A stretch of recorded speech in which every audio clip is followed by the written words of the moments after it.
gentlemen, and welcome to the latest episode of BAM Weekly. That's Boris and Matt Weekly, and we have another special episode for you as we continue our countdown of the top matches in 2022. Last week, we made it from 122 to 51. That means, Matt, if my math is correct, let me move that one, do that right there. We're down to 50 to 1 on this episode. As always, I'm Boris, and I am joined by Matt. Bonjour. How's everybody doing out there? We hope you're doing well. Boris, it's the top 50. 50 Cent. Get him, Buck. Oh, I'm excited, buddy. I am here for it, literally and, spiritually, like the kids say in the meme format. Yes, as the kids say. Last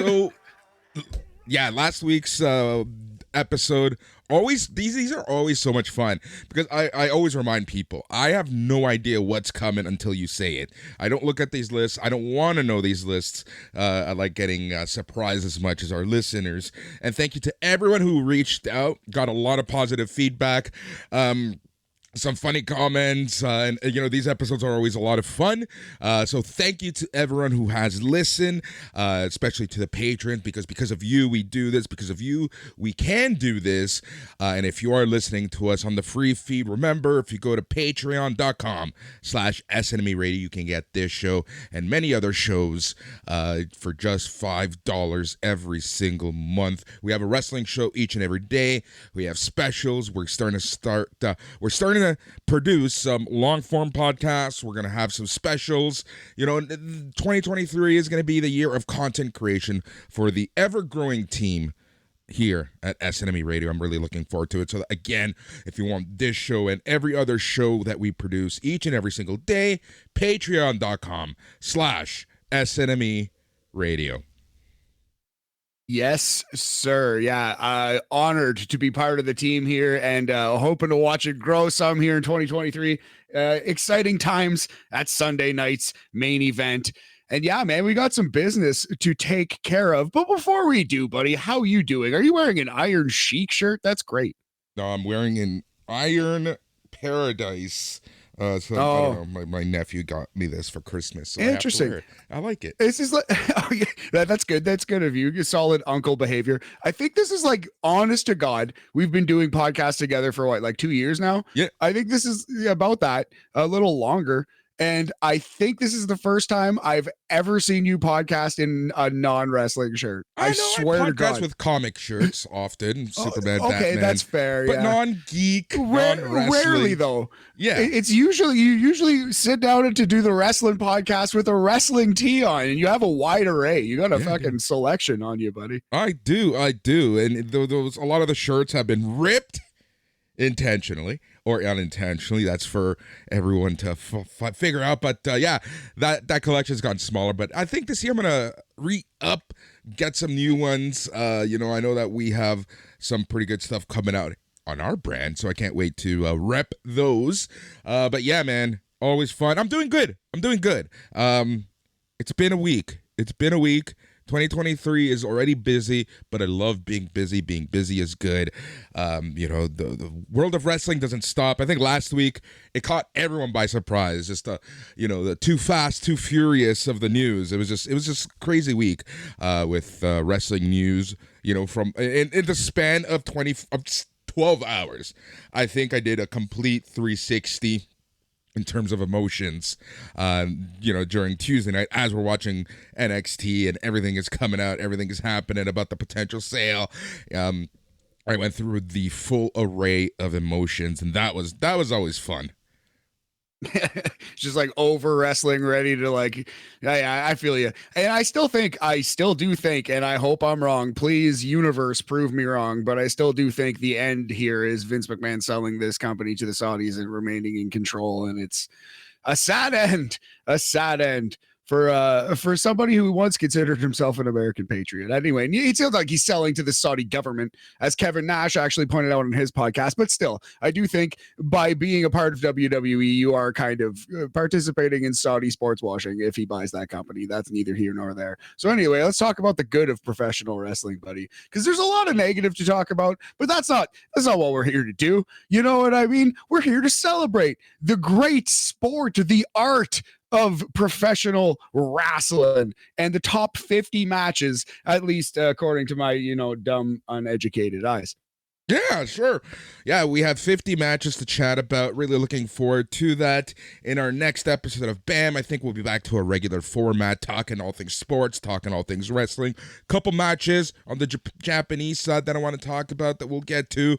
Some AAA matches that I want to get to that happened late last year, but, it is what it is. And then we have so many good stuff happening. We're going to be talking more Stardom. We're going to be talking more New Japan. Oh, can't wait, man. Cannot wait. Because you know what? Wrestling is more than just one company, and we have to remember that.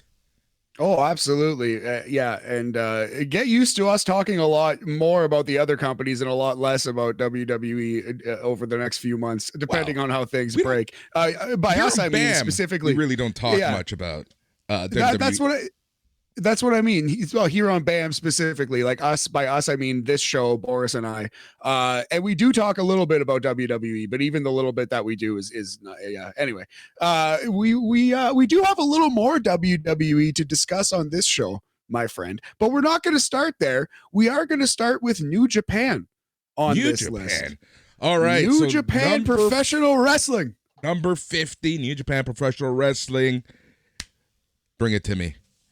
So Shingo Takagi and Will Ospreay are so good. They're so good that they just casually walk into the building and on maybe you would not even an off day, but just a casual middle of the G1, you just randomly go out and have the 50th best match of the year. And this might even be underrating this match. But yes, from the G1 Climax 32, Night 12, it is Shingo versus Will Ospreay. A lot of people had Shingo versus Will Ospreay as the match of the year in 2021. A couple selections, honestly. Every time they go in there, they produce something special, something must-see. Yeah, they do. You know what's an interesting stat, and I was thinking about this as I hit the record button, and it's our list, and it just goes to show you, right? It's kind of like football. Any given Sunday, any given day, two talented wrestlers can have a match of the year contender. It could be a house show. It could be a random New Japan show. It's hard with New Japan just because their schedule is so erratic, but like it just goes to show you like how lucky we are in this day and age to just get so much good professional wrestling, almost for free.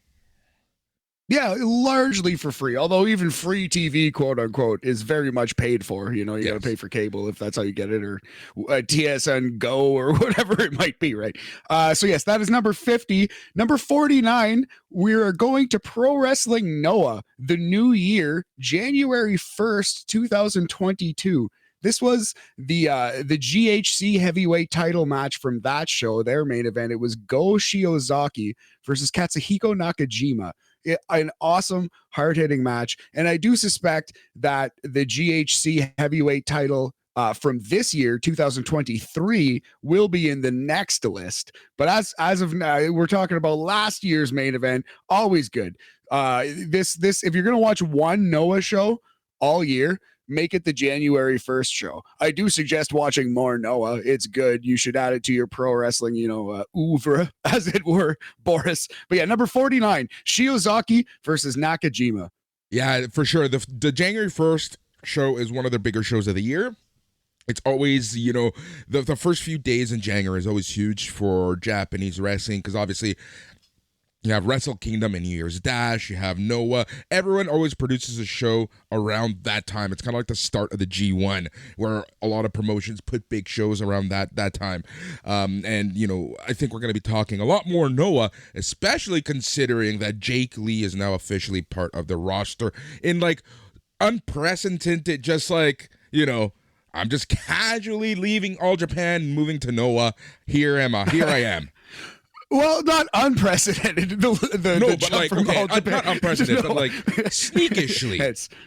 Yes, I know what you're saying. Yeah, that's I was just making a joke because that's how Noah started. After all, anyway, yeah, this was a great wrestling match. It probably would have been like an all-time classic, maybe, had it been in front of a lively, hot, traditional crowd, right? But it happened in the pandemic era in all but an empty arena. So a great, hard-hitting slugfest that I think we have to put here on the list. Yep, exactly. Cool, awesome. All right, next up, number 48, Glate Pro Wrestling. And this is a shout out to Yorkie. This was a match that Paul York liked, a friend of the show. He's been on many times. El Lindemann versus Shigehiro Irie. And this is for the G-Rex title. It is the Glate Pro Wrestling match of the year. So Glate or Gleat Pro Wrestling, Gleat.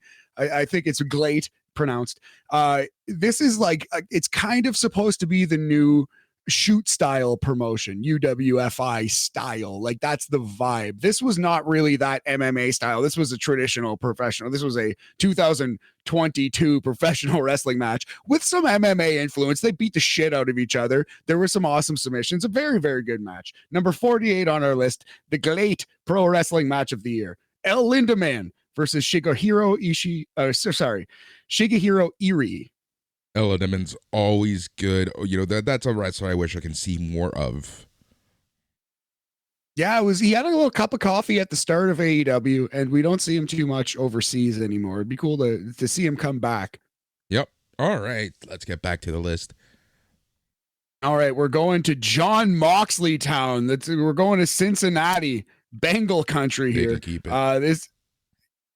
It's a John Moxley 4-pack, and Boris is out. Boris is not joining the bus. No. I like John Moxley. Have you ever been to Cincinnati? I've never been. I've never eaten the chili spaghetti thing. Yeah. Have you indulged in? I've indulged. They can keep it. That's shout out Cincinnati and our Cincy fans and listeners. Here's a couple from your boy John Moxley, starting with Moxley versus Konosuke Takeshita 2. This is Takeshita's best match. This is Takeshita's match of the year. I think we got to make that clear. Number 47 on the list. This is from Rampage, December 9th, 2023. Awesome match. He gave Takeshita a lot in defeat. 2022. Sorry, I wrote 2023 here. That's wrong.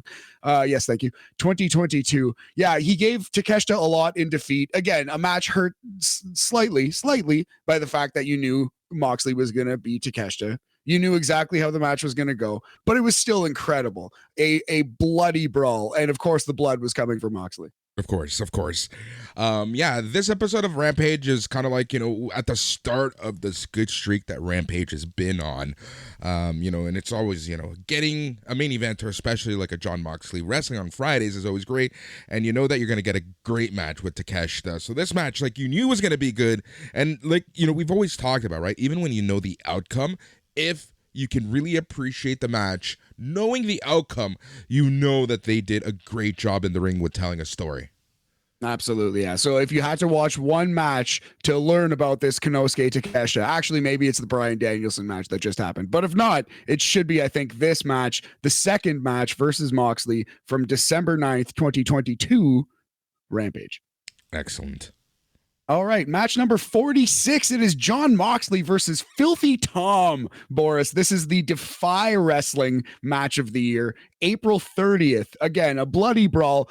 Most of it, John Moxley's. Bled a gusher in this match. That's kind of his thing. Yeah, no, this match was great. I'm a huge fan of Filthy Tom, and his outfits. But no, this match was so freaking good.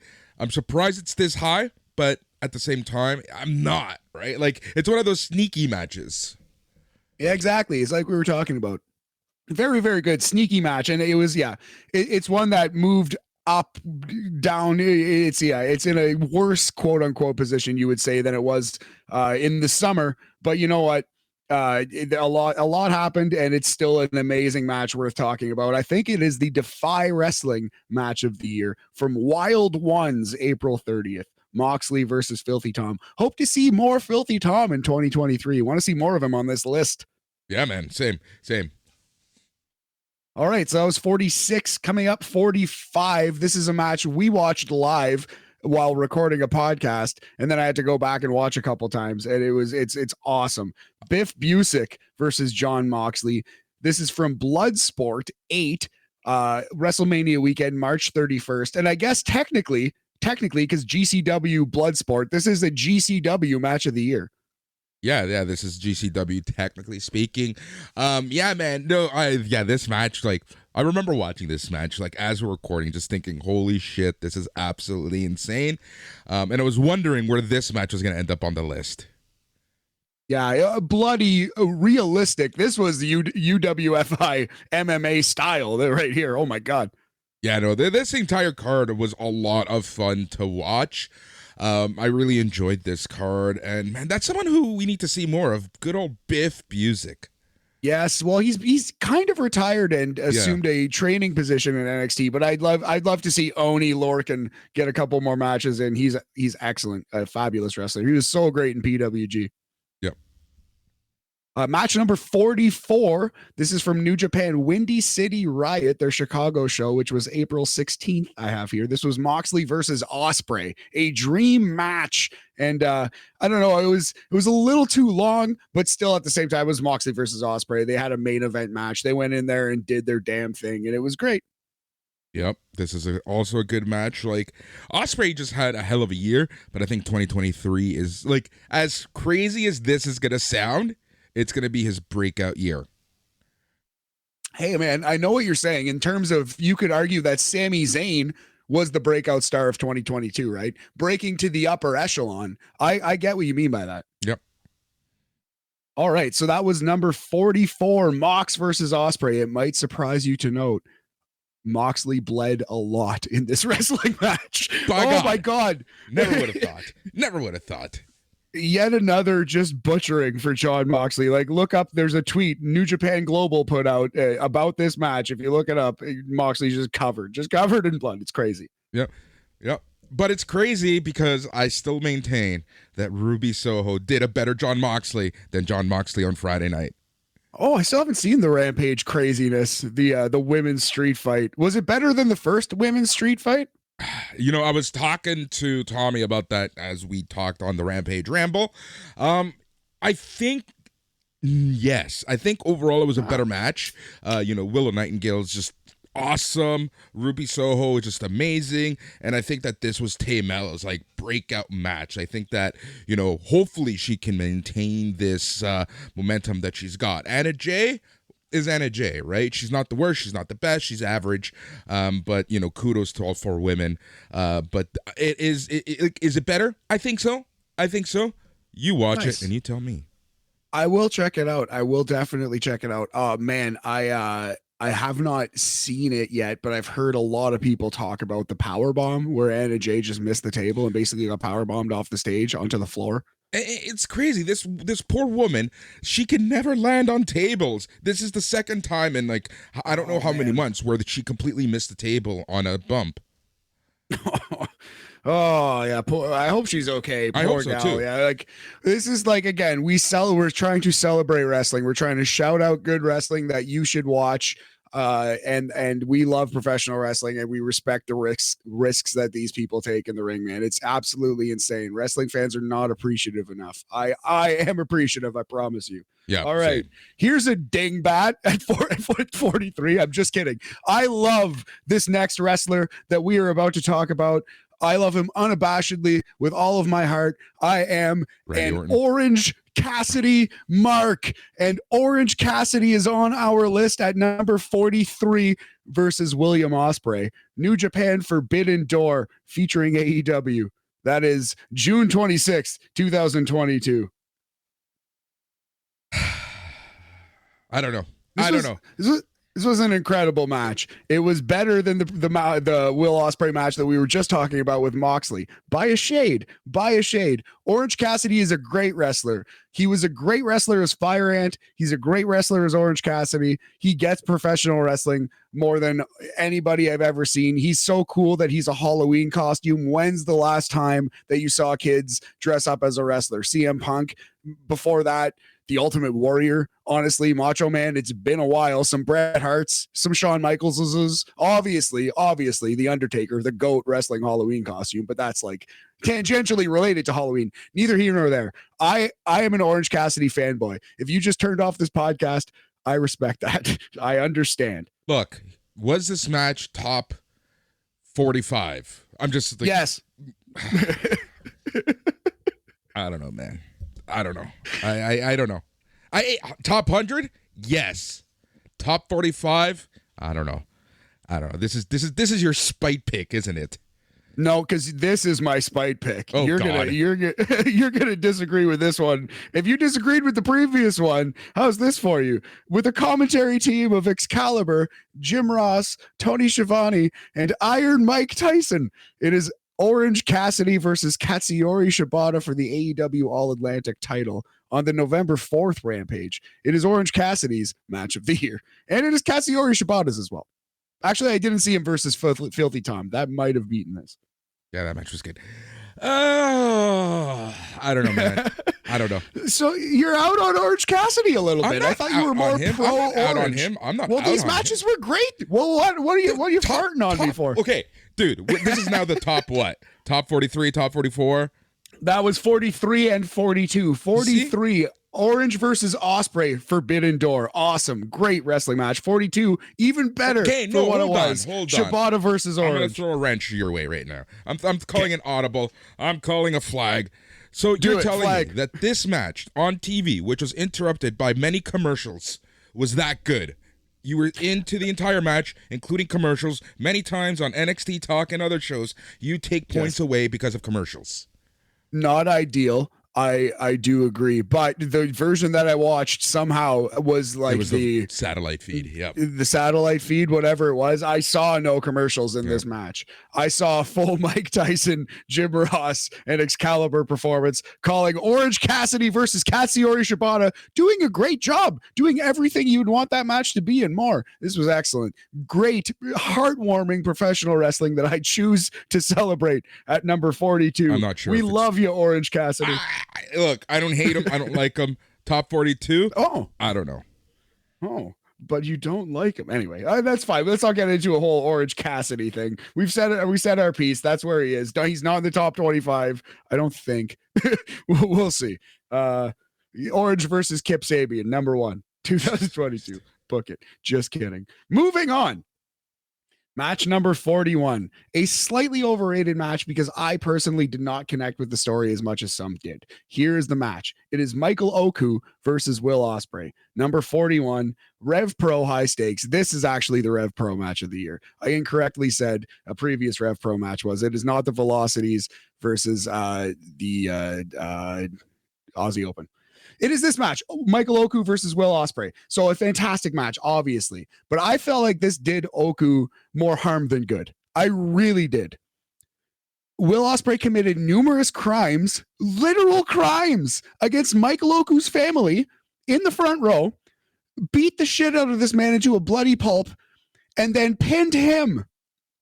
Cool story, bro. Like, if this was in the 1980s, this would have ruined Michael Oku's career. Period. This was like you put Will Ospreay over good, but like I don't like a story where the heel is put over so aggressively and then wins. Once you're committing crimes against the babyface's family in the crowd, the babyface has to win that match. I'm sorry, like kind of a fail in that respect. Awesome action, and they told a story. They sure told a story. I'm not sure it was a good story. I'm not sure it accomplished what they wanted it to. I guess they wanted to make Will Ospreay super heel. Yeah, and you know this is going to happen to Nick Wayne, right? Like his first real big match. They're going to do this exact match. Nah. Okay, so this is the thing. If it's part of something else, then maybe you revisit this in a while, or maybe I look foolish. Maybe there's egg on my face if they go back to it in a year or two. But the way that wrestling is, I don't know if it's going to happen. And I don't know. I have more faith if it did happen with Nick Wayne. You know what I mean? I would have more faith that Tony Khan has this man signed for 10 years and he's got the craziest long game going in his head. We'll see. Yeah, I like where your head's at on that. That's a pretty smart prediction though, buddy. You said it on the previous show, but I think you're right. That's a good way. That's a good way to introduce Nick Wayne, and I think they're going to do it. Yep. Match number 40. This is from AEW Revolution. This is Eddie Kingston versus Chris Jericho. You put a gun to my head. This might be Jericho's best one-on-one match in AEW. I like this match though. I was scared shitless because didn't he dump Jericho on his head in the first move of the match? First move of the match. And it's so funny that on Jericho's podcast, William Regal was actually talking about people head dropping people and like the crazy stunts that wrestlers do these days. And Jericho was like, "Oh yeah, Eddie Kingston dumped me on the crown of my head like 5 minutes ago, like literally like yesterday on the pay-per-view." Yeah. No, this match is great. Eddie Kingston is so masterful at telling stories, man. Honestly, I can't wait for Kingston versus Jay White in San Jose. Kingston has 3 matches lined up this year, 1 official versus Jay White, and 2 that they're going to get to versus Brody King and versus Malachi Black, all of which I can't wait to see. Those are all going to be bangers. Yep. At least we agree on Eddie Kingston. Yes. Love some Eddie Kingston. Yeah. Jericho versus Eddie, one of Jericho's, if not Jericho's singular best one-on-one match in AEW. Eddie Kingston's great. Yep. Cool. Awesome. Sticking with AEW, a little bit of an underrated gem. This match was even better than the one where Darby Allin defeated Samoa Joe to win the title. But this was Samoa Joe versus Darby Allin from December 7th, 2022, all the way up at 39 on our list. You want to talk about hidden gems? I love this match with all my heart. This is entering a Darby Allin 3-pack.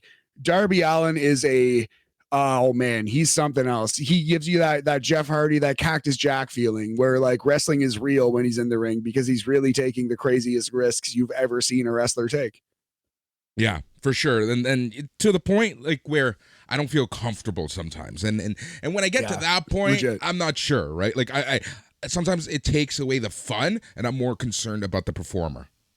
There were a couple moments in some of the Darby Allin matches, which we have later on in this list. Maybe I'm I don't know, bloodthirsty or something, but yeah, like it makes for incredible theater, man. And he gives his body for this, and he's a showman like very few in the history of professional wrestling. This Darby Allin, he's a star, and he's got some real true charisma. Also has that Halloween costume factor. So yeah, Samoa Joe versus Darby Allin, just a match made in heaven. This was every opponent that Samoa Joe has ever wanted rolled into one, just like a crash test dummy for Samoa Joe to throw around. That's exactly what it was. We're sticking with Darby Allin. The Darby Allin versus Brody King feud represented here, 38 and 37. So Brody King versus Darby Allin 1. This was from Fyter Fest Week 2, July 20th, 2022. This was basically a squash match almost, but Darby still fought back. The Ricky Steamboat rule, throw a punch every 3 or 4 moves to show the crowd you're still alive. But yeah, this was a spectacular, brutal beating. And then they topped it at Quake by the Lake on August 10th, which is match number 37 on our list. Darby versus Brody 2, the coffin match. Coffin match even better than the first match, which was fabulous. So Darby Allin, 3 matches in a row, 39, 38, and 37 versus Samoa Joe versus Brody King, and then versus Brody King again in the coffin match. Yes. I like all these matches. His feud with Brody King was one of those like, hidden gem feuds. I know I'm using that word a lot this episode, but this is the beauty about this list is that we get to revisit a lot of these random matches that you would forget, like, a couple months after the fact. Yes, exactly right.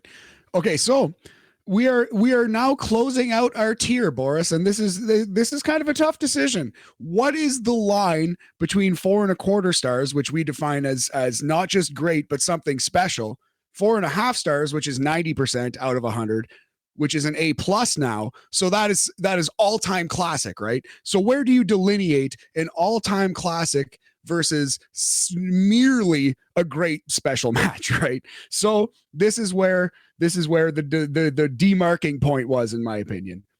It is the main event. Jokingly, yes, Orange Cassidy's involvement. No, there's no orange. It is again Shingo Takagi, just casually farting out incredible matches. It is the main event of Wrestle Kingdom Night 1 from 2022, the Okada versus Shingo match. I for sure would say it's incredible, great, and better than everything we've talked about on 2 parts of podcast so far. Would you say it's an all-time classic? Would you take it to the grave with you? Oh, that's a hard one, man. Look, the ending of this match kind of hurt me a little bit. It's hard. This is a hard one for me to rate. Yeah. Well, I understand. Like we had it much higher on the list before, but I think this is where I would put it at the end of the year. I think this is where it belongs. Number 36, 4.25 stars, the IWGP World Heavyweight title, Kazuchika Okada versus Shingo Takagi, where Shingo loses the title to Okada. Wrestle Kingdom Night 1. That is January 4th, 2022, Boris. 4.25 stars, and the end of the 4.25 star tier. Okay. All right. Let's see the first match on the next tier. Yes, so this is now, like we said, 4.5 stars. That is 90% out of 100. That's an A+ in Canada. Not just special, but an all-time classic. Something that when you see, you will remember for the rest of your life. Okay. This is my hottest take, I think, on the list. This is one that the most people will probably disagree with. Yeah. Let's hear it. Darby Allin versus Jeff Hardy from the Owen Hart tournament. Match number 35 overall on the list. This was Cactus Jack versus Randy Orton's little brother. Yeah. That's what this match was. This honestly was. Top. Oh, man, that's a hard call. All-time classic. I am pounding my fist on my desk right. I'm not actually. I don't want to fuck my podcast up. All-time classic. Fight me if you disagree. I will jump off of a ladder onto a pile of chairs on you. I won't do that. I will never do that in my life. I don't even ride roller coasters. I am what they call on the streets a pussy, Boris.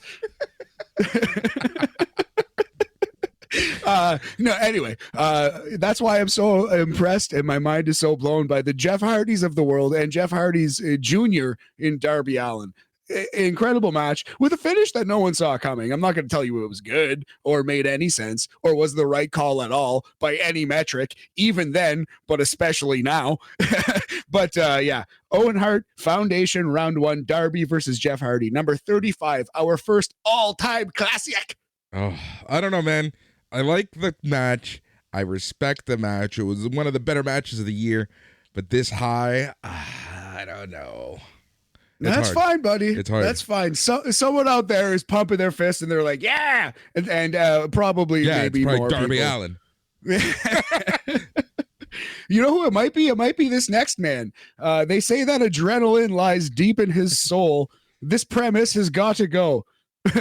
That's Cody Rhodes versus Seth Rollins. This was the WrestleMania comeback. The way we rate matches with the moment and the build up and the poop and circumstance, as they don't say anywhere.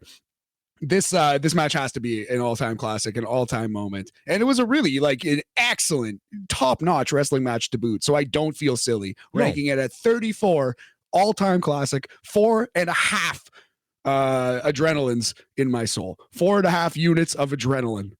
It was the return that everyone saw coming at the time. It was, one of those things where, okay, Cody's back, cool. How are they going to treat him now, right? So even with that in mind, Seth was on a losing streak. They had the whole story of him trying to take Kevin Owens' spot at WrestleMania. Seth trying to take anyone's spot at WrestleMania. He's got nothing. Gets called to Vince's office on this random night. And he basically says, hey, I've got an opponent for you, right? So the build was there. You didn't officially know who he was going to face. And when it was officially seen to be Cody, it's like, okay, this match can go either way. Now, did you see that Cody tweeted out the number 3, simply 3? Yeah. You know what that means. The comeback, the Ric Flair spot in the Royal Rumble, except he loses to number 30, who is, of course, Dwayne "The Rock" Johnson. We talked about that on part 1, buddy. Yeah, we did. but gotta reiterate some of our stuff. Yeah, dog. Moving on to Death Before Dishonor. This is the 2 out of 3 falls tag team match. The Briscoe Boys, Jay and Mark Briscoe versus FTR 2. So this is the second of their trilogy. It is number 33 on our list. Death Before Dishonor, which I have here at July 23rd, 2022. Was it the 23rd? Yeah, it was the 23rd. Was it the 23rd? So yeah, it was the 23rd. Yeah, I have no reason to doubt myself. Man, fuck you. Moving on. It was good stuff. Very good. You remember the Chappelle Show? I missed the Chappelle Show. I missed the Chappelle. Remember when there were no memes and we would just randomly yell Chappelle quotes at each other? Yeah, like, man, fuck you, like I just did. Yes, I do remember that. Oh, those were the days. So yes, this 2 out of 3 falls tag team match, spectacular match. The Briscoe Boys and FTR. How more complimentary can I be than by saying that they have 2 matches that are much better than this year? And that's the crazy part, right? Like, these matches could easily have ended up 1, 2, 3 on anyone's list. And I would not have batted an eyelash. At this point, if you want to tell me any one of the matches that I'm talking about from this point on are your single match of the year, I 100% accept that. I believe that wrestling is subjective anyway. You want to tell me an Orange Cassidy match is the match of the year? Hats off to you, buddy. Right on. I know a fan who legitimately says that Undertaker Yokozuna Royal Rumble 94 is the best match they've ever seen. It's their favorite match anyway. That's how the cookie crumbles sometimes. It's all subjective. Yeah, exactly. So yeah, a long tag team war.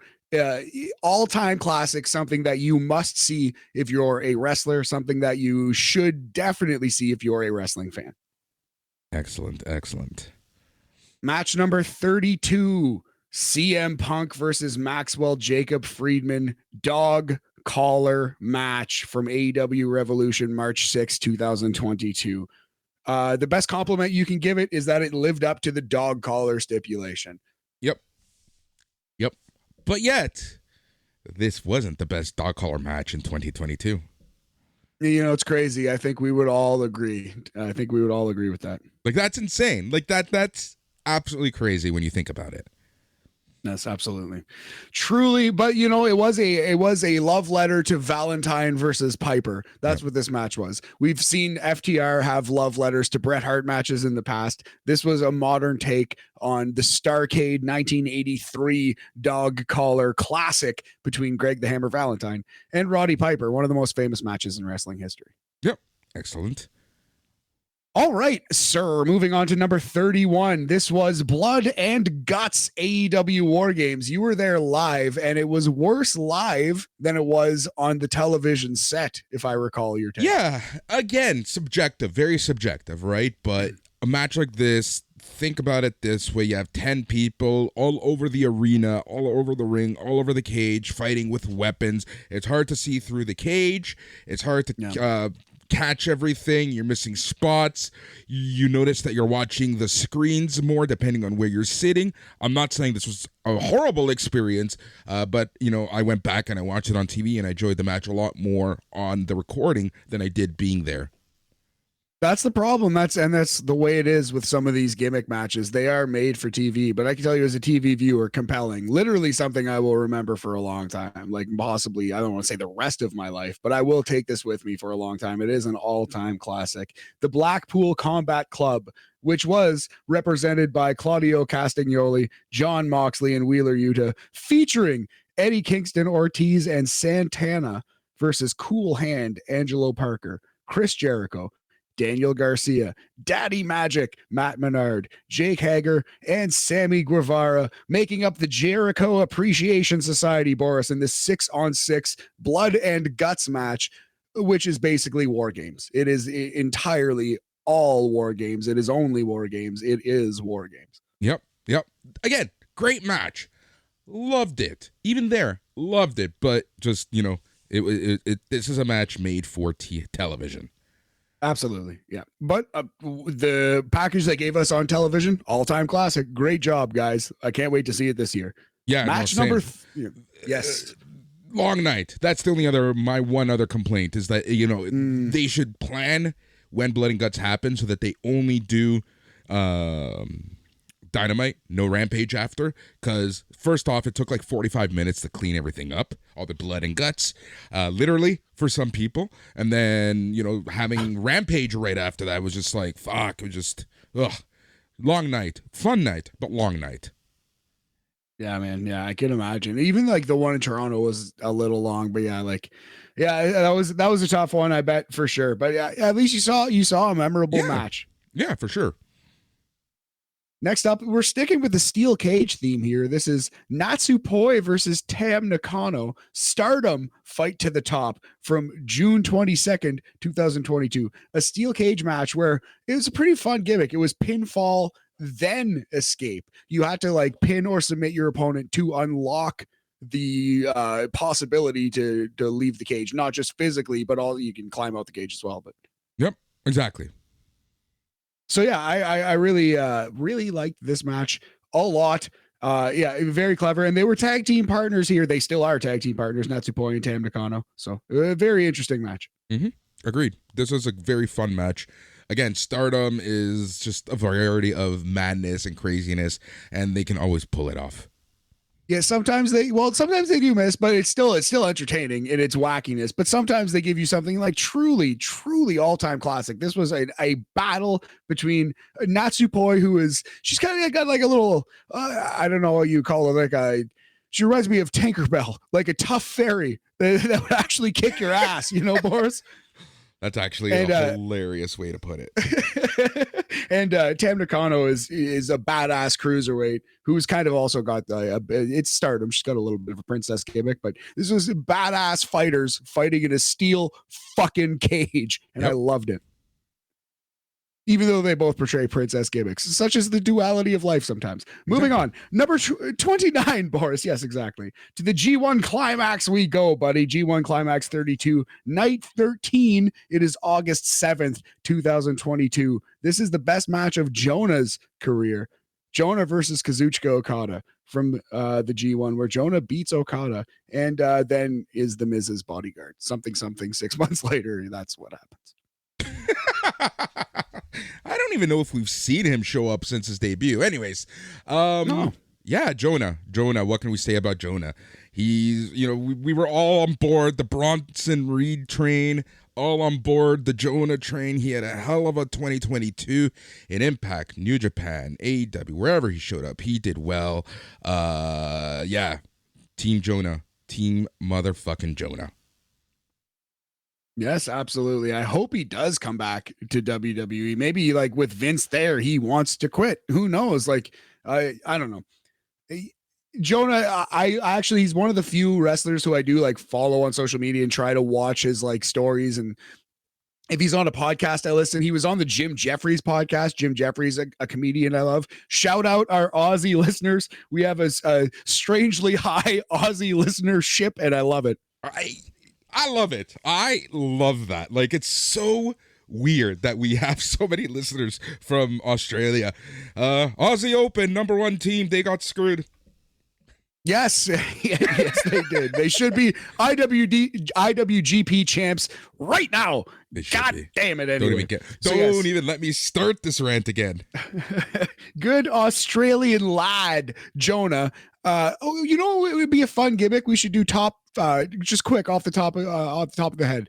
Top 3 Australian wrestlers. It's got to be the Aussie Open kids. They got to be in the list. Is Jonah ahead of them? Is Grayson Waller squeaking in there yet? Is there anyone I'm forgetting? I think we go Mark Davis 3, Kyle Fletcher 2, Jonah 1 right now. Top 3 Aussie wrestlers. Yeah, I think so. I think that would be the list right now.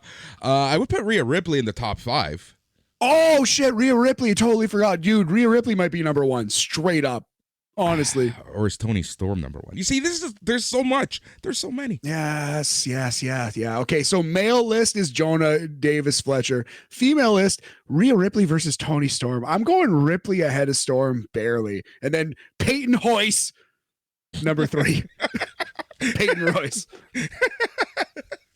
The woman who you got fired from WWE. That's not even close to anything that's remotely accurate. I predicted she would be in a show, and then they fired her inexplicably. She was great, as was Billy Kay. Yeah. But I love secret Brazilian Peyton Royce. You know? Oh, that is absurd. Okay, let's get this back on track. Number 29, Jonah versus Kazuchika Okada. Shout out our Aussie listeners. We are both clearly drinking as well. Moving on. Number 28. We're sticking with New Japan, the New Japan Cup. It is Hiromu Takahashi, the Time Bomb, versus Minoru Suzuki. This is from the New Japan Cup Night 7. Very similar to the match where Kota Ibushi and Taichi just leg kicked each other for 12 minutes. These guys just slapped and chopped and struck each other for a goddamn while. And it was one of the best wrestling matches I've ever seen in my life. We're ranking it at 28 on this list, an all-time classic. Hiromu tries to fight Suzuki in his own fight. God, it was great. The Time Bomb, the man who is the wackiest character in New Japan. Yep, this is a great match. Really enjoyed this. Again, these random tournaments, these random nights on these random tournaments, right? Like always fun to watch, and I'm really excited to see the field for the New Japan Cup come March. It'd be funny if Zack Sabre won it like 4 years in a row. He would keep losing to Okada, like which would suck. But yes, yeah. Oh no. Oh yes. The New Japan Cup is like the AFC title, and Zack Sabre is like the Bills, and that's the gimmick they do for the next 4 years. And my heart breaks every time. And Okada versus whomever is the Dallas Cowboys versus San Francisco 49ers. Yes, exactly. I guess Naito is probably the 49ers or Cowboys in this list. Sorry, Boris. Hurts my heart. Match number 27. Speaking of random matches, any given Wednesday, hidden gems, all that business, men slapping and chopping the shit out of each other to the point of hamburger meat chests. This is Jericho versus Ishii from November 23. It is Dynamite AEW. Jericho versus Ishii for the Ring of Honor Heavyweight Championship. Yeah, this match was nasty. I hope this match is on the list, and I would put it higher, and that's Joe versus Ishii from the summer. From the summer? No, April. It was April. I actually don't have it on the list. I had that as 4 stars, not 4.25, 4.5. It was simply 4, not 4.25, 4.5, which was the qualifying point for this year's list. Because there were so many matches. You're telling me Action Andretti is on this list, and Joe versus Ishii isn't.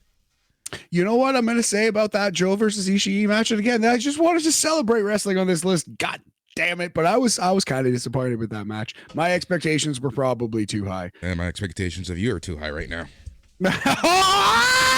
Oh, boom. Oh, I'm going full poly on this one. Oh, Jesus Christ. Okay, so that was AEW Dynamite, and may I say again, man, fuck you. Number 26, 2 out of 3 falls. Also AEW Dynamite from August 17th, 2022. Bryan Danielson versus Daniel Garcia. This fucking match. This wrestling match was so good. Every second of it, I was glued to the television both times I watched it. It was really, really just must-see stuff. Daniel Garcia and Bryan Danielson are fabulous, and the fact that it's 26 on this list means the next 25 matches must be incredible, buddy. Yeah, agreed. This match was so good. Again, I love Guevara. I know a lot of people have issues with him for one reason or another. Garcia. You know, same with Guevara. They like a lot of people find him boring. A lot of people find him mad. A lot of people find him whatever. But you just wait. This kid's got some Danielson in him. Honestly, Danielson always had a little more obvious personality. People didn't realize, they didn't watch Bryan Danielson is the problem. But Daniel Garcia, if you follow him on Twitter, he's a smart, funny kid, and that it's in there. It's just a matter of pulling it out. You know, he's not the natural performer that some are, but that doesn't mean that he can't become that. Well, you can teach some of those skills. Was the same way. Danielson in some was ways, this. yeah. And you know what? Honestly, say what you want about WWE. WWE found something in him that brought out the character that we see now, that brought out the talker, and everything that he is today, right? Like, I think that his run in WWE brought that character out. Yeah, that's very true. Though, I think Danielson's more of a natural like performer. He's more of a ham. You know what I mean? Yes. He's more of like a goofy. He just Goofy projects nerd. more Like of one of us. Yes, exactly. Daniel Garcia is more of an intense like fucking fighter, but he's a smart, funny kid. I promise you, man. It's in there. I promise you. Daniel Garcia is going to be a star. Yeah, he will. All right. Entering the top 25 matches of 2022. Matt, what do you have next for us? We have Azumi AZM versus the Dark Starlight Kid. Boris, this is from Cinderella Journey in Nagoka, Japan, February 23rd, 2022. An awesome cruiserweight classic, a state-of-the-art cruiserweight match. Between these two ladies. Man, something honestly akin to Tiger Mask versus Dynamite Kid, straight up. The advancement of the cruiserweight style, like working a mile a minute, truly impressive the entire time. Just really something that you must see. Evil Starlight Kid has just been an incredible run. When they did that whole turn, I was doubting it. I wasn't sure it would work, but honestly, this is the best incarnation of Starlight Kid. It's so funny how they stuck to the stipulation on that. It was like, how is Starlight Kid going to go heel? And the answer is tremendously. Yeah. That's how she's going to go heel. But again, as nutty and as crazy as these stipulations are that you have on Stardom, right? Like, I like how Stardom just buries the heels in them, literally. And, and tramples forward, right? Like the whole, if you lose, you have to join our squad and blah, blah, blah, blah, blah, right? Like, if you lose, you're basically a young lion. I love these stipulations. Yeah, they're a lot of fun. And the fact that they are adhered to well. And yes, Dark Starlight Kid reminds me a lot of heel Ultimo Dragon, bullying cruiserweights. Yes, love it. Good stuff. Love some Starlight Kid as a heel. Dark Starlight Kid. That was match number 25. More from Stardom later. Match number 24, Impact Wrestling, the Impact match of the year. Eric Young versus Josh Alexander from Slammiversary from June 19th. 24 on our list. It is an all-time classic wrestling match, and it is a love letter to NWA, TNA, and Impact Pro Wrestling. Yep, the 20-year anniversary of NWA, TNA. Dude, this match was so much fun. I know a lot of people give Impact a lot of flack for some of the opponents that they've thrown Josh Alexander's way, but they've always worked. Hell, even the Bully Ray match worked on Friday. I haven't seen the most recent Impact show, but I have heard a lot of good things about both the opener and the main event. And yeah, hey man, Full Metal Mayhem, if you can work it and Bully Ray knows the ins and outs of that gimmick, it was someone like Josh Alexander as your opponent. That's hard to fuck up. I'm sure it was excellent. It is. Look, it could be overbooked, and I understand that, and that's fine. But at the end of the day, the match just worked. It just worked, and that's what, no doubt, going back to our list, that Eric Young match just worked, right? Like, they went the hardcore style when they needed to at the end of the match, because no one is staying down. So what do I got to do to put the other person away? That's what I loved about that match, and this was by far Eric Young's best match I've seen since, honestly, his first run in TNA. I don't think I can name a better Eric Young match. Not a one-on-one match. I think this is Eric Young's on his old fishing show. Maybe, man, maybe.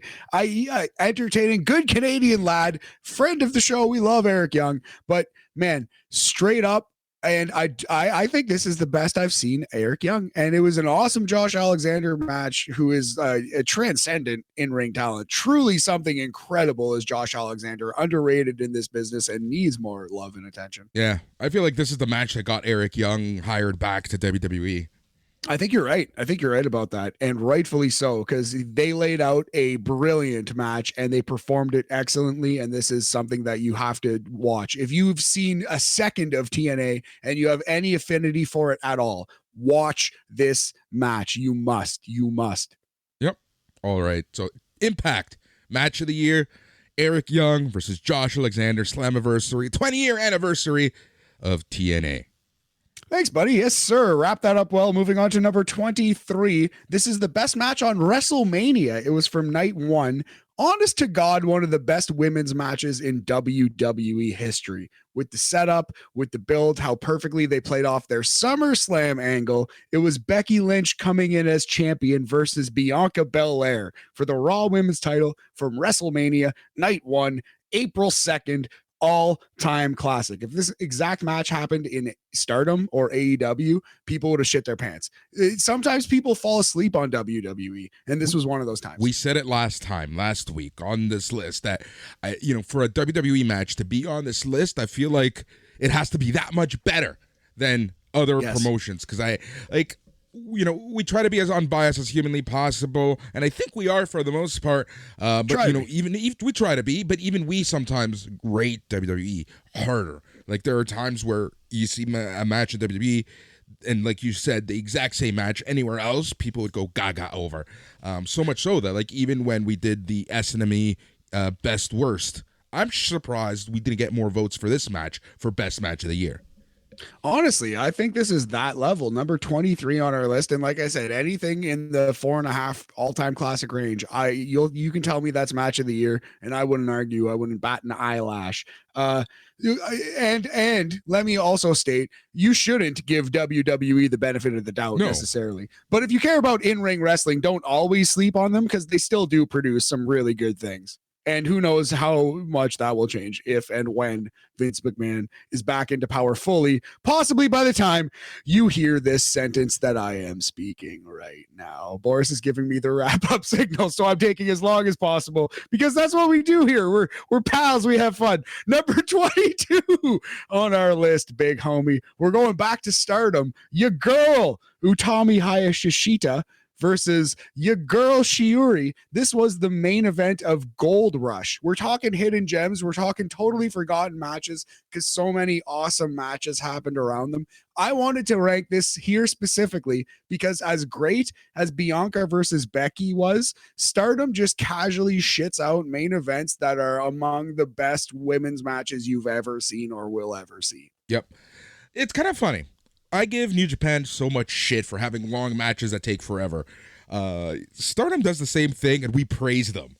I don't know why. Well, because Stardom has the 30-minute time limit gimmick for most of their world title matches, unless they blow the 30-minute time limit and then they have to extend it, like as part of a feud. So this match, I believe, did it not go like much like some other matches on the list. It was bumping up near that time limit, and it adds a certain level of excitement if matches are going that long. Having said that, a 27, 26, 28, 29 minute commitment it's a lot to ask in one wrestling match, one sit down. It is, especially like I tend to watch a lot of these shows live, right? So we're talking 6 a.m. at this point. Yes, yeah, true, yeah, for sure. And you've been up a while. Well, you don't have to do that, but we respect the hustle. Yeah. It's how I function. Yeah, no, I feel you, man. Yeah, so yeah, but no, I know exactly what you're saying.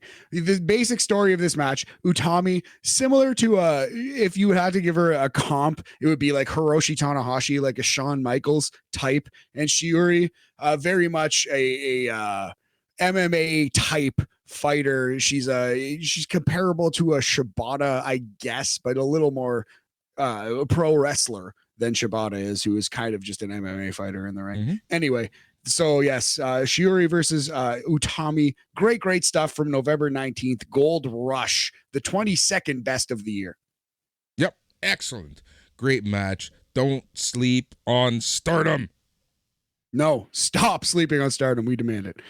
Match number 21, Bryan Danielson versus Hangman Page from AEW's debut on TBS. This was January 5th, 2022, 4.5 stars, 90%, all-time classic. Not quite as good as their first match, I would honestly say.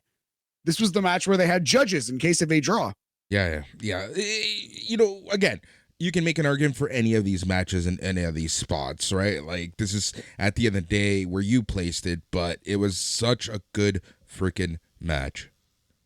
Yeah, it's like the difference between a 90% and 100% and all-time classic wrestling match. But there were some things that I think were inferior to the first match about this match. Having said that, Hangman Page versus Daniel Bryan, they have a lot of chemistry. This Bryan Danielson and this Adam Page. Always watch their matches. Yep. Excellent. Number 20, Boris, we're into the top 20, buddy. AEW Revolution. It's March 6th, 2022. It's the birth of the Blackpool Combat Club. Danielson versus Moxley from Revolution. Danielson versus Moxley. This match was so good. I know a lot of people had issues with the ending, but I loved it. Good spot for this match. So I completely loved this match and ending. It was a hard fought war the entire time, and Moxley ends up out wrestling Danielson. And I love the story they were telling because Moxley was the striker, Danielson was the wrestler. Danielson's advantages were all coming from professional wrestling and trying to grab a hold, lock a submission, lock a pinfall attempt, and that is how Moxley beat Danielson. Tale as old as time, song as old as rhyme, Boris, but it was indeed Beauty and the Beast in this match. I loved it. I guess it was actually kind of Beast and the Beast. They're both kind of beastly. Yep, exactly. Good stuff, though, man. Excellent professional wrestling match. And it ended with William Regal coming out, starting the Blackpool Combat Club, which I loved. I thought we all loved for a couple months there. Regal making jokes, trying to fuck Excalibur on commentary for some reason. Good stuff. Excellent. Number 19, the Rampage match of the year, possibly the best Rampage match of all time. Moxley versus Yuta. Moxley versus Wheeler Yuta from the April 8th Rampage. I can't think of a better one off the top of my head. No, same here. This is not by far, but this is my favorite Rampage match. This is like during that like Yuta is golden stretch. Yes, yeah. This is where Yuta was inducted into the club that was started in the previous match, and it was worthy. They took this kid who many people would say I think is inferior to Daniel Garcia, inferior to Sammy Guevara. All these prospects on the come up, Hook, Action Andretti. I would rank probably above Wheeler Yuta in terms of my excitement to see them. But god dang, if they didn't make you believe that this Wheeler Yuta could be something truly special in the wrestling business, could be a star worthy of this Blackpool Combat Club. Yep. Excellent. All right. Let's keep the list going. All right. Number 18. This is FTR versus the Young Bucks from Dynamite, April 6, 2022. It's their second match. FTR versus the Bucks. This is the one that FTR won. This is a great wrestling match. Number 18 on our list. I do think FDR has done better things this year, but I would be remiss to not put it in the top 20. Like FDR versus the Bucks. Like this was great stuff. Great stuff. It was. Yep. FDR. Like every match is list worthy. No, almost every single match they have. Yep. Match number 17. Hiroshi Tanahashi versus Tomohiro Ishii from Wrestling Dontaku, May 1st, 2022. Oh my God. This is the Any Given Sunday situation. Any given day, two wrestlers who are this good could get a big spot in a big match and just tear the house down. And this was, just two old dogs who know all the tricks, kind of trying to outsell each other, outwork each other. And just a veteran performance to outshine them all. Something that, like, I would say if you're in wrestling school, like teach this match. You know what I mean? Because these guys are 45 and 45. I think, like off the top of my head, which one's older? I don't even know. They're both over 40. Yeah. No, this match was excellent. And again, like, it's crazy because Tanahashi can have and adapt to almost anyone's style, right? This is what makes Tanahashi. It's why I love Okada. You put him in the ring with anyone, he can adapt to any style and have a great match with you, regardless whether you're just a meat slapper or, a aerial, whatever. But that's what makes these guys next level. Yes, Tomohiro Ishii firmly in meat slapper category. Funny, same here, but for different reasons. Hey ho, let's move on. Fart. Moving on to number 16, Boris. The hidden gem of all hidden gems this year. The Texas death match between Hangman Page, world champion Hangman Page, and Lance Archer from February 9th's Dynamite. People have forgotten all about this beautiful, wild, violent brawl. I did not like this match. Ah! Yeah, this match. I wasn't a huge fan of this match. Oh man, I think this is what pro wrestling is all about, buddy. This was just a wild, bloody brawl with some unique and memorable stunts and a great finish. They put the champion over, and the big monster didn't look bad in defeat. This is professional wrestling to me. I loved this match. Yeah. Again, I can see why people liked it. It just wasn't for me. Sometimes it's just not your cup of tea, man. It's all subjective. That's totally fine. We're just here to what's the word? Celebrate. That's what I said 12 fucking times. Just trying to do a good thing. Just trying to, we love professional wrestling, buddy. That's all this is. Let's keep on showing some love. Number 15, Kairi versus Mayu Iwatani. This is from Stardom Historic Crossover, the New Japan versus Stardom show, the main event, the final of the IWGP Women's Title Tournament. Yeah, this match was so freaking fun. Absolutely loved this. Perfect way to end just a fun card, right? With a match that had a lot of stakes. Oh man, and you talk about going all out. They tried to instantly put this title on the map by having a classic match, and I think obviously they succeeded in their goal. They beat the shit out of each other. They went a long time. They went up and down the ramp. They explored the studio space, to quote Saturday Night Live and the great Christopher Walken. Yeah, man, this is a must-watch wrestling match, and if you don't know the end, I won't spoil it for you, but I think if you follow it to even a small degree, you probably know the end.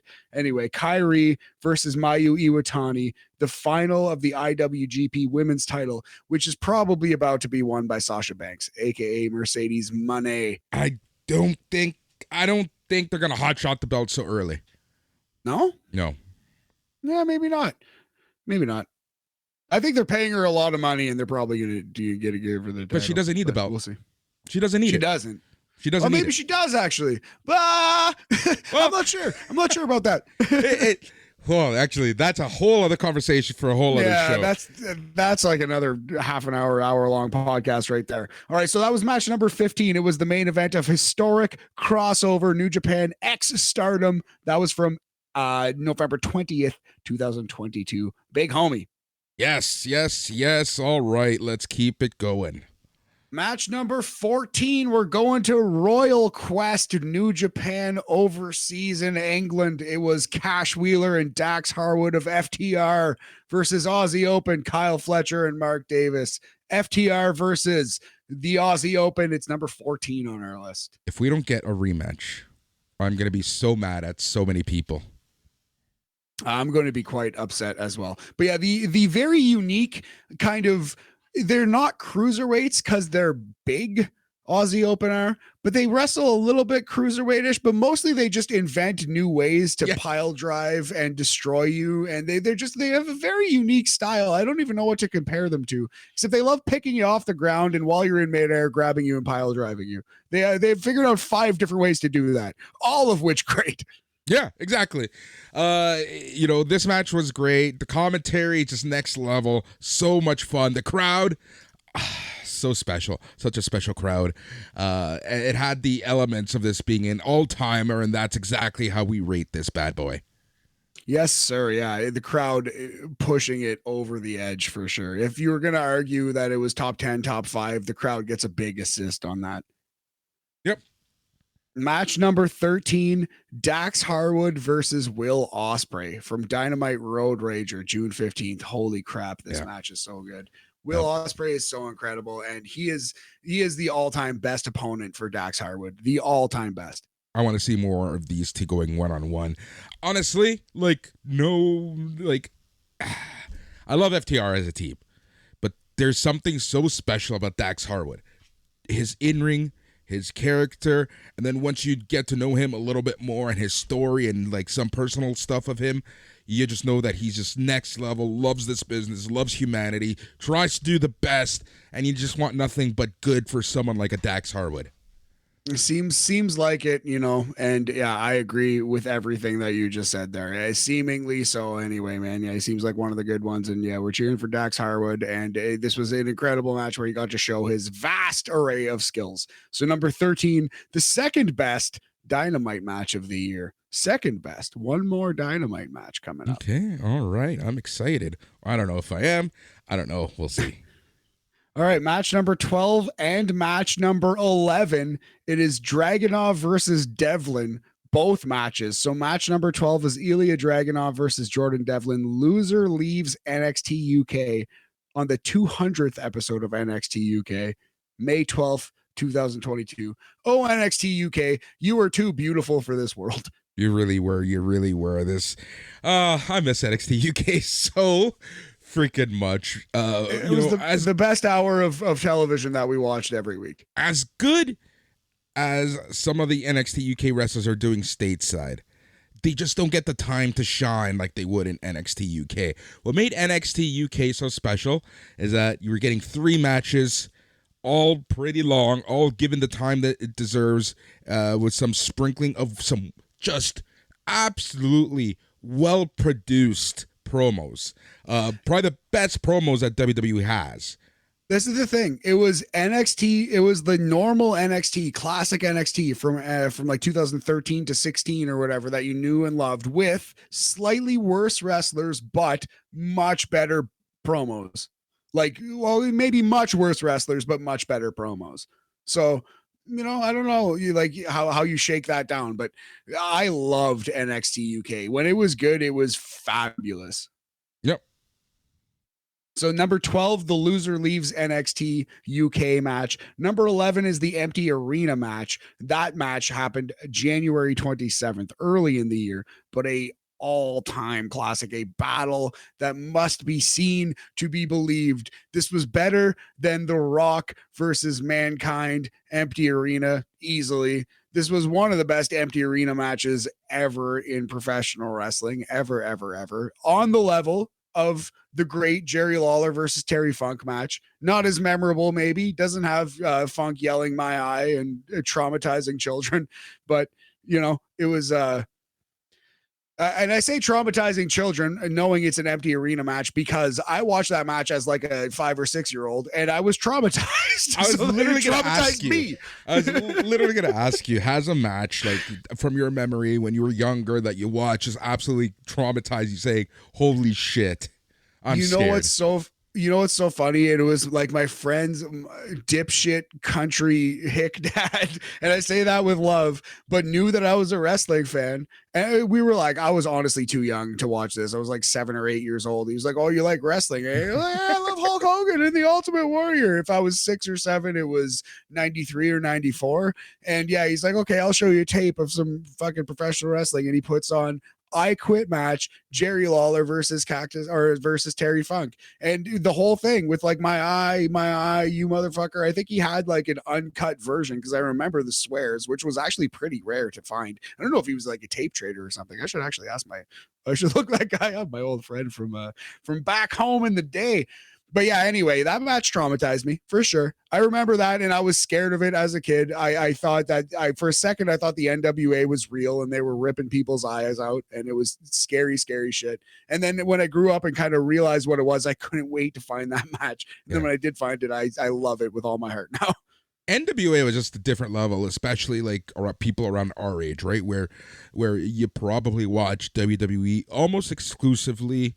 So getting to watch NWA, and it was just so different from WWE, right? So I honestly thought that NWA was like more real. Oh, say I thought it was real. And like, not that I thought that WWE wasn't, because I remember hearing like wrestling was fake in around that time period, actually. Or SummerSlam 96, I think I have distinct memories knowing Shawn Michaels versus Vader was fake and seeing it like when Shawn Michaels got mad at Vader and being able to point that out and feeling like super tough because I was like 10 and already was like a smart, which is embarrassing. Oh my God, what a life I've lived. Let's move on to the top 10 of this list before I make a dark joke here and regret it. Top Number 10, top 122 of 2022 here on Ass Enemy Radio and Bam Weekly. Hey, let's get to the top 10. Celebration of professional wrestling, celebration of AEW Dynamite. I give the Young Bucks and Kenny Omega and the whole crew, Tony Khan, we give him shit sometimes. We're so blessed to have Dynamite in our lives for matches like this. Cody Rhodes versus Sammy Guevara, the ladder match from Dynamite Beach Break. That is the match of the year on Dynamite. Number 10 overall on our list. Ladder match, Cody versus Sammy, January 26, 2022. I love this match. I think this is Cody's last match, right? In AEW? It sure was, buddy. Yeah, the famous spot is the big cutter. But yeah, incredible match. Really laid out well and it performed exquisitely. And that's why this is an all-time classic and something that must be seen. And if you told me of every wrestling match you saw all year, this was the best, I'd say, yeah, bro. Honestly, that makes a lot of sense. I think it was up there.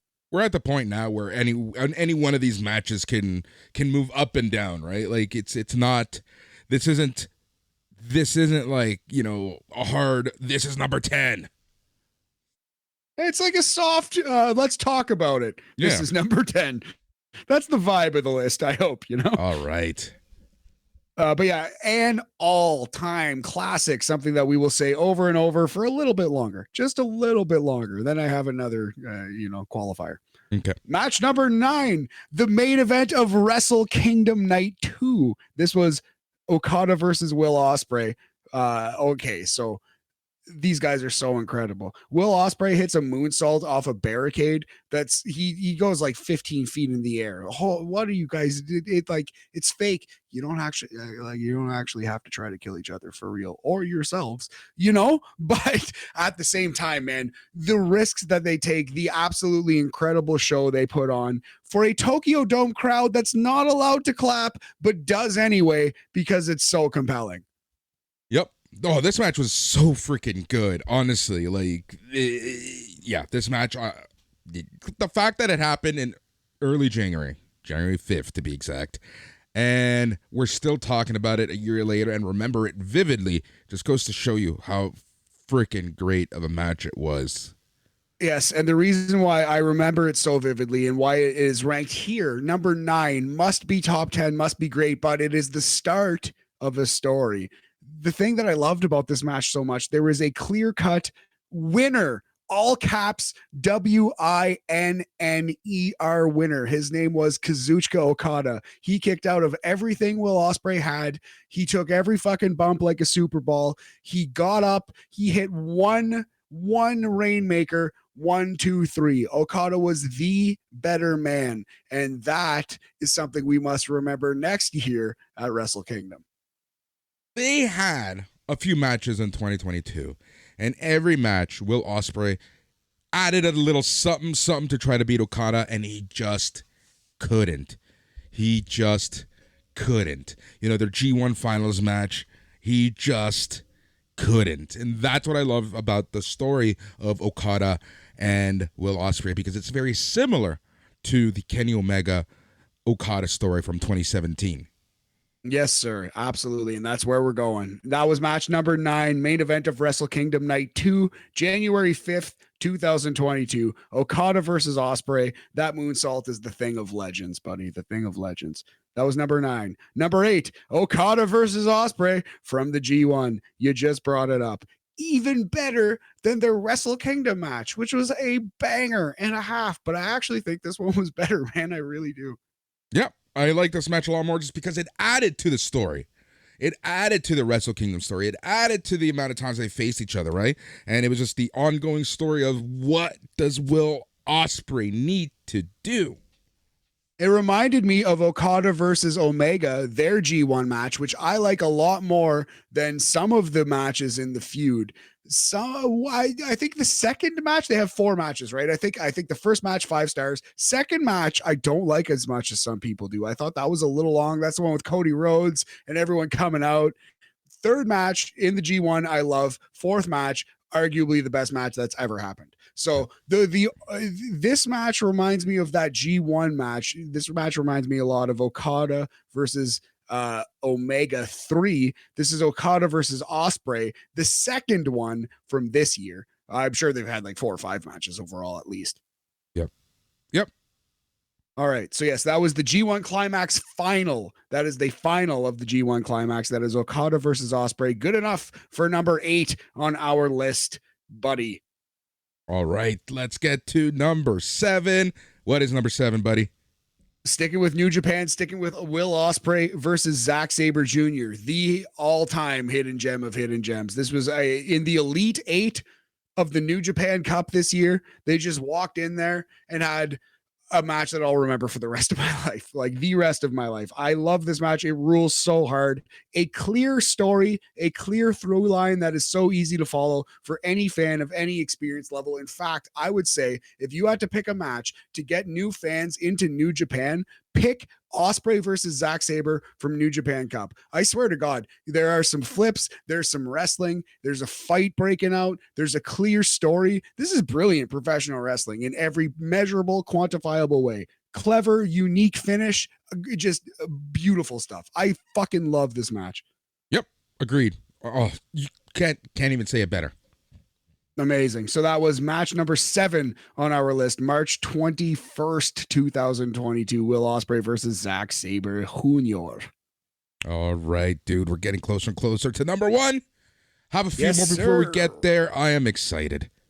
Yes, we're still in the 4.5 star tier, but we're getting close to the end. We're getting close to the end. So this is match number 6. I will ride for this match hard. I will chant EC dub, because this was the best ECW match that happened in a different company. This is Anarchy in the Arena. It is from Double or Nothing.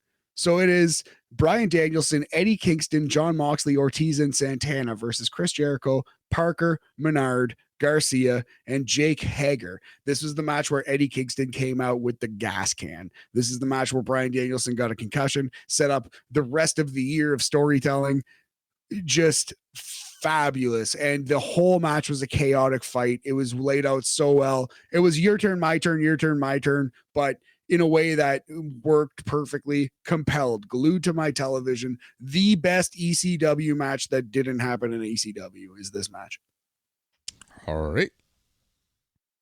I need some thoughts on this one. You seem to disagree. I didn't like this when it happened too much, right? Yeah, like it was just too much. It was too much. It was just too much going on. I'm not saying it was a bad match or anything. It just, I don't know. I won't remember this match. I barely remember this match now, but I did know that it was going to be high on the list.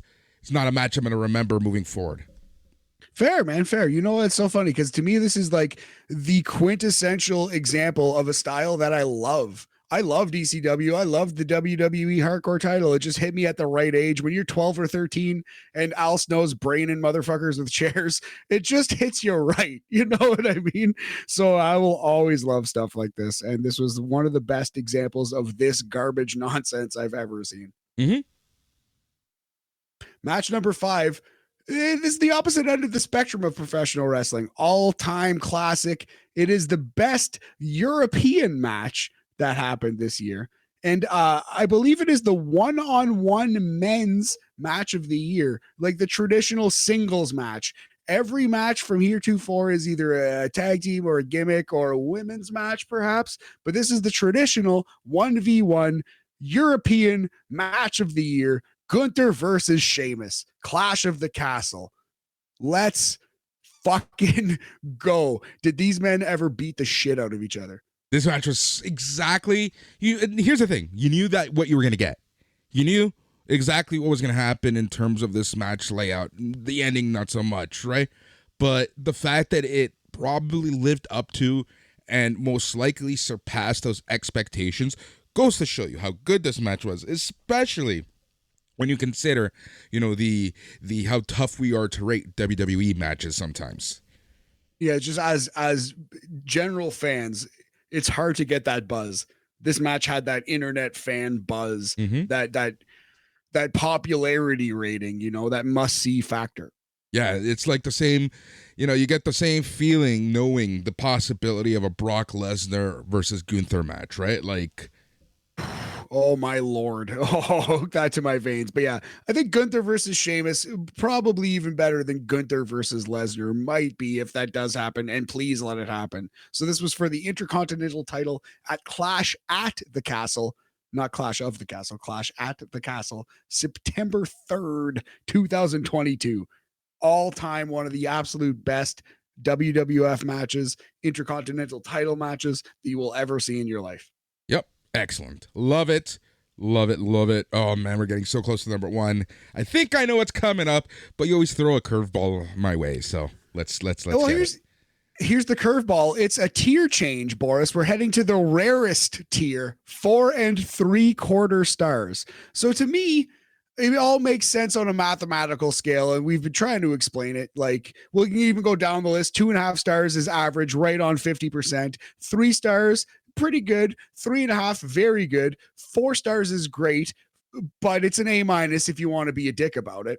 4 1/4 stars, no minus, something special. And that's where our list starts. I don't know if you noticed, we pointed that out in part 1. Every one of the matches are 4 1/4 or above. That's the whole gimmick. 4.5 is the markation point where it's something classic, and 5 is like perfect, one of the all-time best. So what's the difference between a 90% and A plus and a better A plus? Like you can assign a letter to all the previous things I said, A minus, A plus. Once you're actually at A plus, it's pretty hard to. So I think a match that's 4 3/4 has to be not quite perfect, but close. Brilliant with a fatal flaw.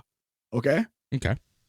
Examples of this: Rock versus Austin, WrestleMania X7. 5 stars, except the fatal flaw is the ending almost fucking ruined the wrestling business. Yeah, it really did. It's so straight up. Here's another one, a dark example, and I apologize, and I'm going to use the F word, so maybe fast forward a couple seconds. Benoit versus HBK versus HHH, WrestleMania 20 main event. The fatal flaw is that Chris Benoit fucking murdered his family and then himself. Yeah. Kind of ruins the beautiful moment that happens at the end of the match. Sorry, it just does. Yeah, that's the way that anyway. Now that I've completely derailed my podcast, I think I do that every time we mentioned 4 3/4 stars. We do. It's a bit at this point. So match number 4, 4 3/4 stars. Not quite perfect, but close. Hell in a Cell, Cody Rhodes versus Seth Rollins. The fatal flaw in this match is that it's only good because Cody's working injured, and it's only good because he's injured. It's only good because he's doing something that he shouldn't do. He should not work with this injury. That's the only reason it's good, but it's one of the best matches of all time. It's hard to say that. Look, I'm gonna fight you on this one because we don't know what this match would have been if it wasn't for that injury. Okay. That's fair. Like you're being. I don't think it matters. You're being very black and white with this, right? Okay. It's only good because I'm saying that we don't know what this match could have been. Could have been worse. Could have been better. But yes, I understand what you mean. I just want to. You're right. I just want to throw that out there, right? Like, of course. Yeah, good. Thank you for that, man. You're right. That's not wrong, but. I'm just trying to talk about the thing that we saw. You know what I mean? So I respectfully don't. That doesn't matter. In this discussion to me, I'm not saying that that's an excellent point. I'm glad you brought it up. But fuck that. That's not that. We're not talking about that right now. You know what I mean? We're talking about what we saw, which was Cody Rhodes working with a goddamn torn pec for some reason, I guess, to make this beautiful, memorable moment that we're all going to remember forever. But the only reason it was great was because he worked injured. Is encouraging other people to work injured, to have their moment where they work injured, where they have their Cody Rhodes moment in the sun. I think you can argue it's bad for professional wrestling and the world, and yet I loved it, and I'm glad I saw it. I'm glad Cody Rhodes is back. I can't wait to see more Cody, but you know what I mean? I think this is a rare 4 3/4 stars. It's a 5-star match, and the flaw is that it's only good because Cody's hurt. Yep, exactly. Well, that's where we're gonna rank it. And I could hear an argument that I'm wrong, and that should be 5 stars. No. And if it is, it might be the match of the year. We're going to do a discussion, but everything, like I said, in the top 35 is worthy. And now we are into the top of the tippy top. We're into the 5-star tier. Perfect, beautiful, first ballot Hall of Fame, 10 out of 10, no notes. I couldn't possibly say, after all the wrestling I've seen in all my life, this might be the best that I've ever seen. Number 3 on our list, from Stardom, Dream Queendom, December 29th, Shuri versus Julia. Julia scales the mountain, wins the title. Comparable, like we said, to an Okada versus Omega match, to Misawa versus Kobashi. Reminds you of the all-time classics from back in those days. This was a fabulous professional wrestling match. These women worked so hard, suplexing each other onto real shoot chairs. Yes. Boris, just craziness. Yep, this match was so fun, so good. And for posterity's sake, it is the 1 versus 1 match of the year. It is the Stardom match of the year. And it is the women's match of the year. It is a 5-star women's match. And I don't know how many matches you can say that about. That's like, it's a short list. Maybe I would say there's like 10, 12, 15, all of which in Japan except for one. Yeah, I think so. Yep. That one is Bailey versus Sasha 2015. Anyway, match number 3, Shuri versus Julia from Stardom Dream Queendom, December 29th, 2022. It's a 5-star wrestling match. Must see. Absolutely. What else could you say, right? Like, everyone knows how I feel about Julia. Yes, we've heard the podcast, so you can actually check out our review of this show and us gushing more about this match live, not live, very much taped on the podcast network. All right, moving on. Match number 2, buddy. We're so close. It is FTR versus the Briscoes, and match number 1 is FTR versus the Briscoes too. But how do you slice this pie up? So, I was on the year-end show for Sunday night's Main Event Radio, and I said my match of the year was the double dog collar. I watched them both back. I would like to rescind that opinion. Match number 2 of the year, double dog collar. Briscoes versus FTR, final battle, December 10th. Okay. And then their number 1 match was from Supercard of Honor. Yes, sir. Number 1 match of the year, the best match of 2022, big homie.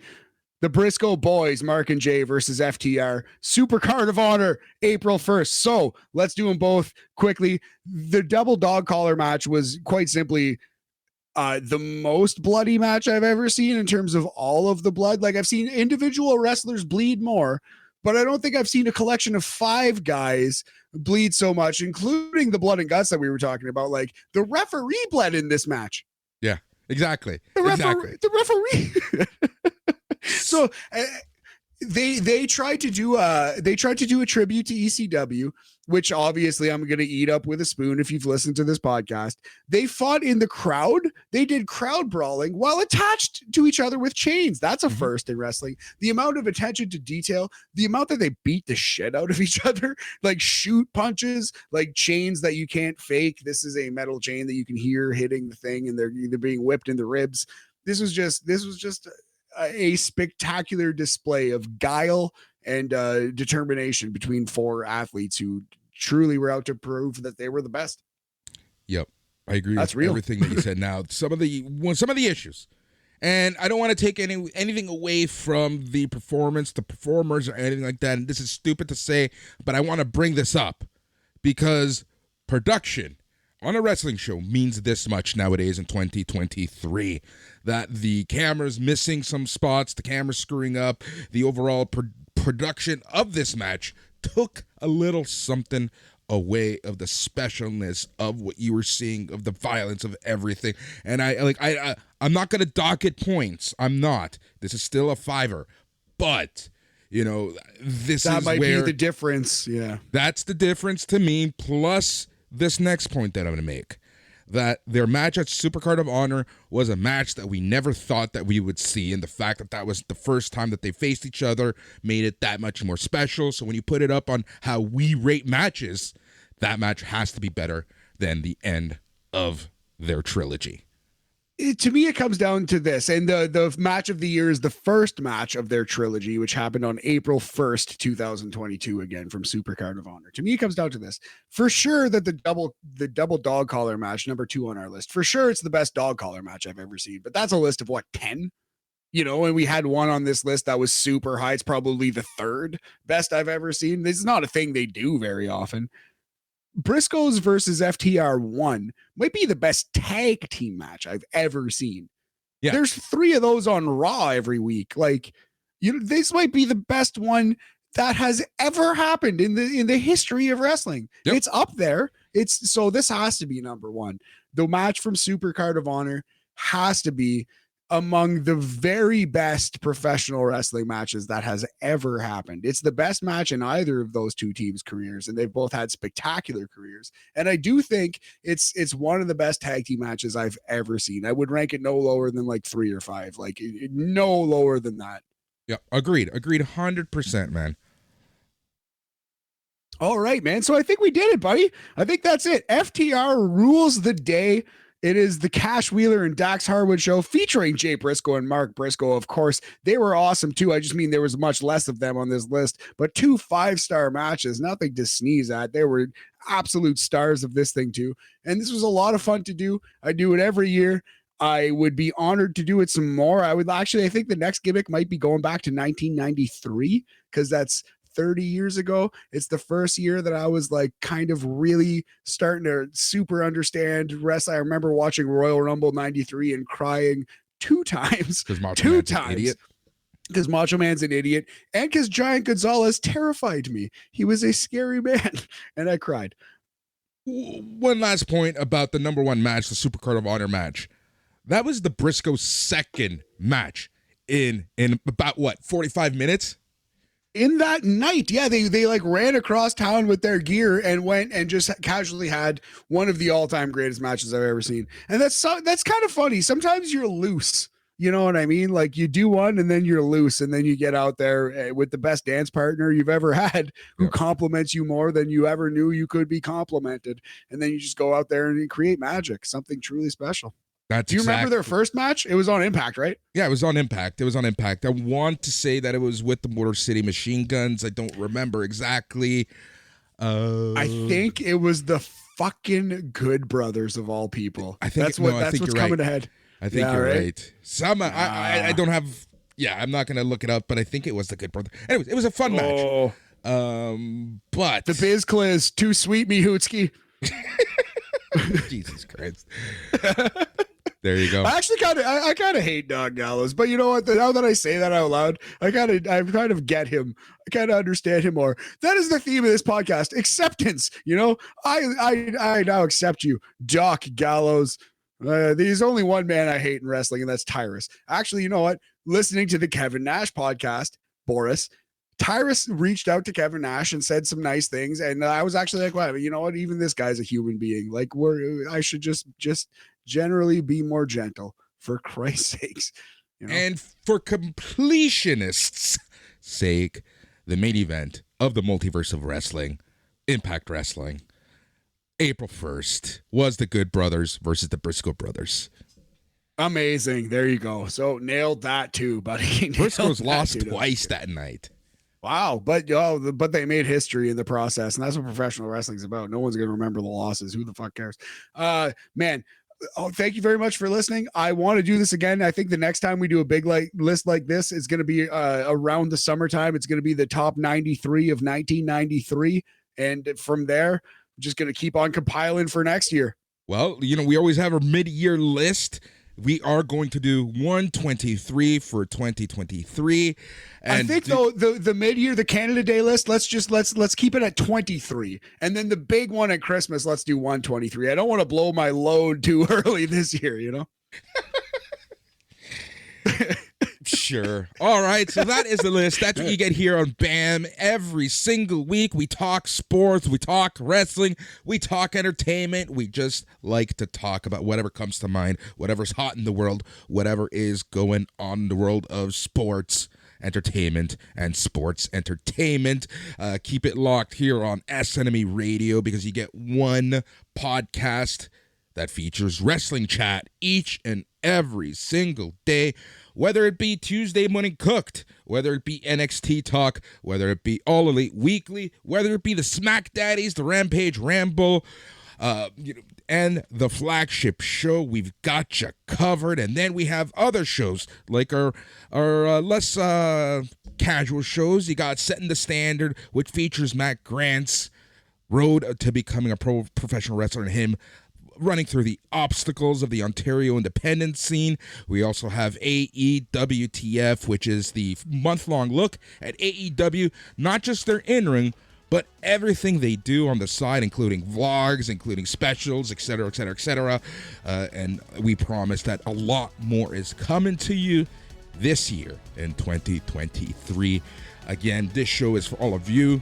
And, thank you so much if you are a patron. And if you're not, $5 a month. Patreon.com/SNME Radio.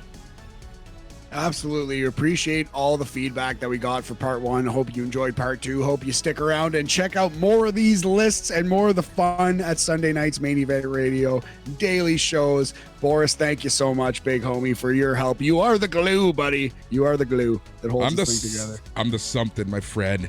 He's Matt. I'm Boris. And just remember, stay tranquilo. Yeah.